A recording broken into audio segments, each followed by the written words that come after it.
Gadis yang masih di bawah umur menggendong bayi mungil diduga masih berusia 6 bulan.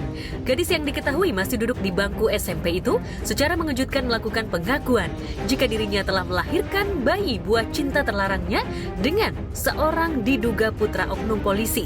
Gadis asal kota Bekasi, Jawa Barat itu sengaja datang bersama orang tuanya mengadu ke pria berseragam putih agar mendapat pertanggungjawaban dari ayah si jabang bayi. Terus dia bilang apa? Pertahanin, terus? Gak tahu jawab dia. Gak pernah berobat ke dokter.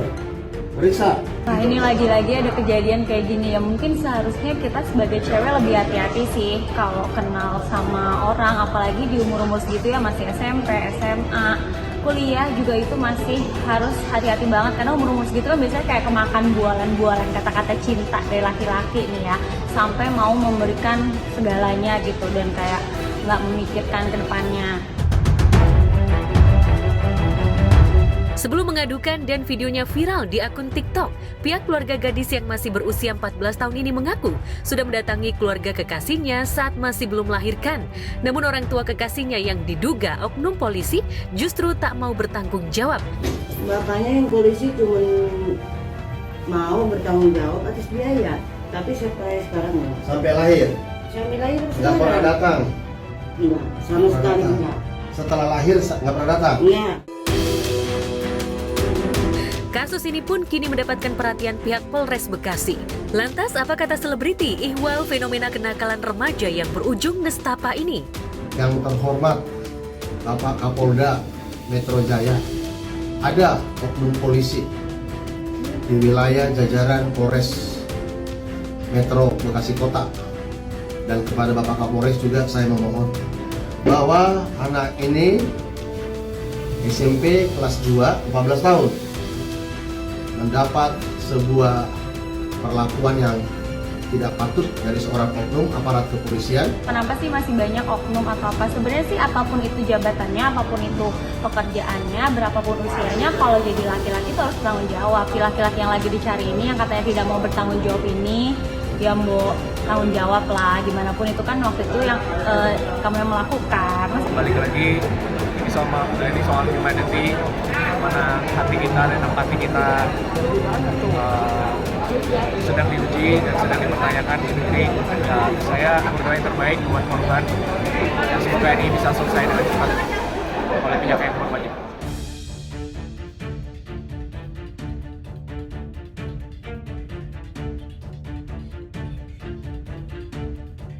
Saat si gadis yang baru melahirkan dalam kondisi amat memprihatinkan, di jagat maya juga viral pengakuan dari selebgram Ryuka Bunga, ihwal tabiat suaminya yang tak lain Harry Hore, pria yang dikenal dengan monolog satirnya di akun Instagram dan TikTok. Harry diduga melakukan percakapan dengan wanita lain saat Ryuka berada di Eropa. Chat-chat dugaan adanya hubungan terlarang antara Harry dan wanita di masa lalunya bahkan dibongkar Ryuka di jagat maya.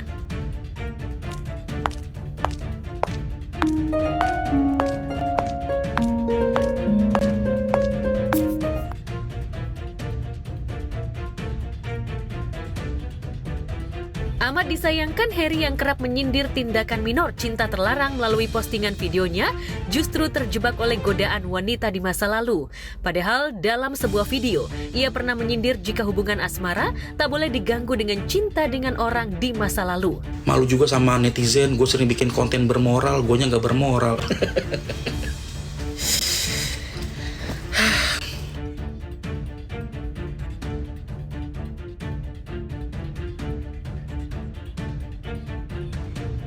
Tak tahan tertikam oleh sindiran syarat satirnya sendiri, Harry Hore yang terancam digugat cerai Ryuka akhirnya buka suara. Melalui postingan videonya, Harry akhirnya meminta maaf pada sang istri seraya menyesali tindakannya yang sudah tergoda ajakan wanita di masa lalunya. Lantas akankah dengan pengakuan terbuka Harry, Ryuka akan tetap menggugat cerai suaminya? Waktu itu istriku lagi di Eropa, tiba-tiba orang itu nge-WhatsApp gua. Salahnya gua adalah meladeni. Lalu kami ngobrol ngalor ngidul sampai akhirnya bilang kalau dulu kami punya perasaan. Gue tahu itu chatnya kelewat batas dan gue sadar banget ternyata itu perselingkuhan. Gak seharusnya gue kegenitan, gak seharusnya gue balas chat tersebut dengan rayuan, pujian, ajakan atau apapun lah. Gue menyesal, gue minta maaf. Setelah kejadian malam itu sama sekali gak pernah ada hubungan apa-apa lagi. Karena sedikit pun gak ada niat di hati gue untuk berselingkuh atau berkhianat, gak ada.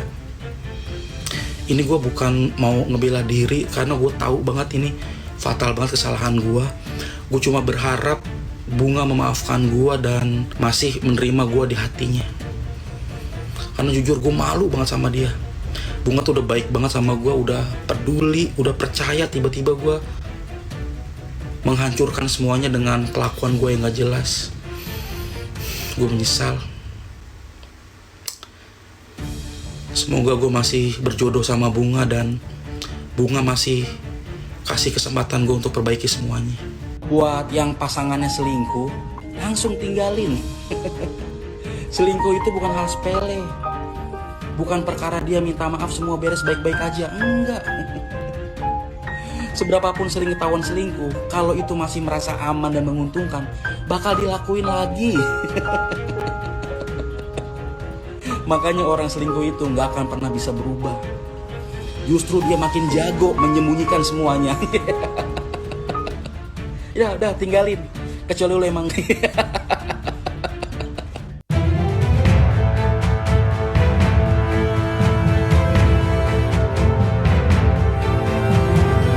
Sementara itu dari kota Jambi, kabar heboh mencuat seputar penangkapan kekasih Dinar Kendi, yakni pengusaha kapal tongkang Avandi Susilo alias Koh Apek. Pengusaha ini ditangkap polisi setelah 2 kali mangkir dari panggilan polisi pasca ditetapkan sebagai tersangka atas kasus pemalsuan dan penggelapan dalam jabatan. Polisi menangkap kekasih Dinar Kendi ini di depan rumahnya saat berada di Bandara Sultan Taha Jambi usai ditangkap Kamis 13 Juni kemarin. Dengan tangan terborgol dan pengawalan Polda Jambi, ia hanya tersenyum dan bungkam 1000 bahasa. Sehat kok. Sehat kok. Sehat. Gimana kok? Kenapa kok mangkir 2 kali dipanggil kok? Ada alasan khusus apa gitu? Kiri. Saudara KH yang sudah ditetapkan sebagai tersangka dan sudah dilakukan pemanggilan 2 kali. Namun tidak diindahkan ya, tanpa ada keterangan yang jelas, melakukan upaya paksa berupa penangkapan terhadap saudara AF alias KA.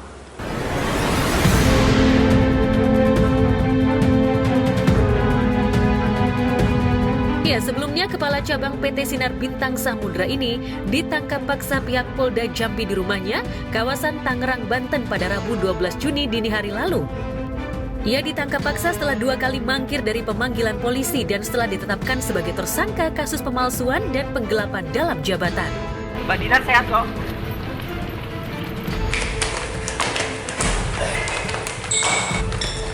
Jadi dia itu kasusnya tuh kayak gini loh. Dia itu saling lapor sama ayah angkatnya. Kan aku bingung sih. Jadi aku dari pihak pelapor juga aku ada komunikasi. Kayak teman-temannya pihak pelapor, udah tuh jangan, maksud tuh jangan berantem hukum lah.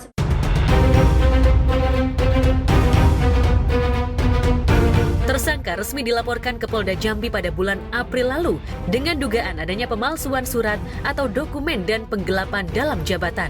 Koh Apek menawarkan korban untuk mengurus dokumen kepemilikan kapal milik korban di kantor Syah Bandar dan Otoritas Pelabuhan Kelas 3 Talang, Duku, Jambi. Atas jasanya itu, kekasih Dinar Kendi ini diberi jabatan Kepala Cabang PT SBS di Jambi dan menjalankan operasional di Jambi. Tapi sayang, jabatan itu justru disalahgunakan Koh Apek.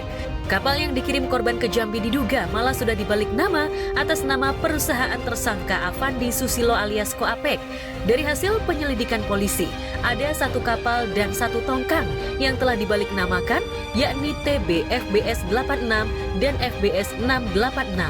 Terhadap yang bersangkutan dan sesuai prosedur, karena selama ini yang bersangkutan tidak kooperatif, penyidik akan melakukan penahanan terhadap tersangka mulai dari malam ini. Dari ayah angkatnya aku kenal, pernah ketemu juga. Suka nelpon aku, udah damain kalau bisa. Aku udah ngomong, aku udah bilang gitu kan. Cuman ya gitulah. Susah lah kalau cowok, kalau gengsinya tinggi ya kan, jadinya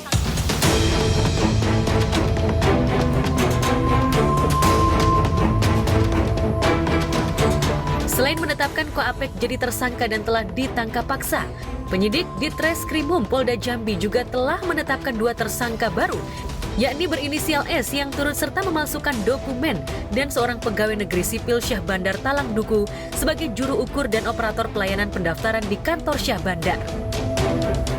Ada tersangka baru yang kita tetapkan yang ada kaitannya dengan perkara pemalsuan. Kami akan melakukan pemanggilan terhadap kedua tersangka tersebut.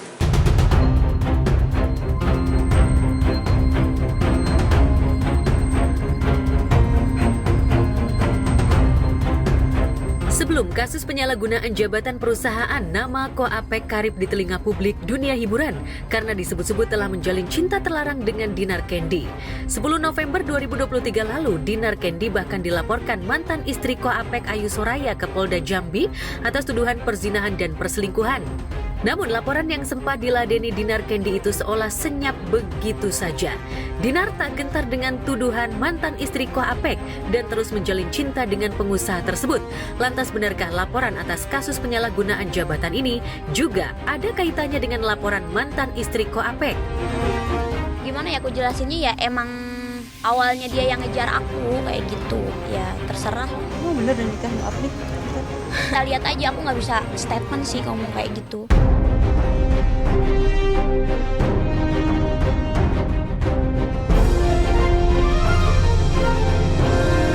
Di tempat berbeda, selebgram Puji Utami ditemani kuasa hukumnya Sandi Arifin kembali menjalani pemeriksaan tambahan di Polres Jakarta Barat kemarin terkait laporannya atas mantan manajernya yang diduga melakukan penggelapan uang miliknya.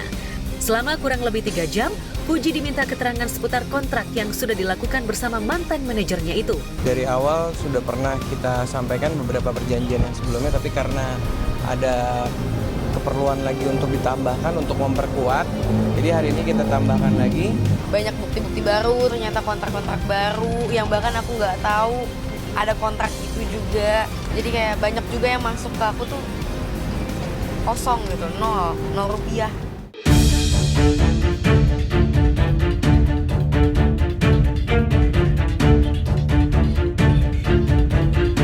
Dari sekian banyak kontrak, kubu Puji menuding ada banyak kontrak yang tidak dirampungkan mantan manajernya hingga ia kehilangan uang karena masuk ke rekening mantan manajernya.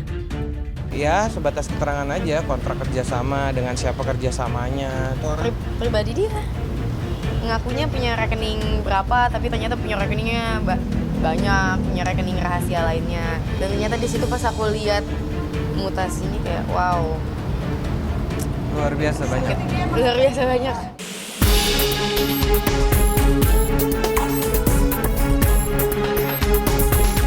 Kasus laporan dugaan penggelapan uang ini memang cukup alot hingga belum masuk ke persidangan. Lantas akankah kasus yang tengah ditangani kepolisian Polres Jakarta Barat ini akan segera masuk ke meja hijau alias P21? Apa harapan dari Puji dan kuasa hukumnya? Per hari ini pun klien kami tidak mau bermediasi. Klien kami ingin lanjut kasusnya, proses ke jalur hukum sampai selesai. Misalnya aku diemin terus, kalau misalnya aku ikhlasin, aku sabar terus, bakal banyak memakan korban. Jadi aku rasa nggak bisa didiemin gitu terus.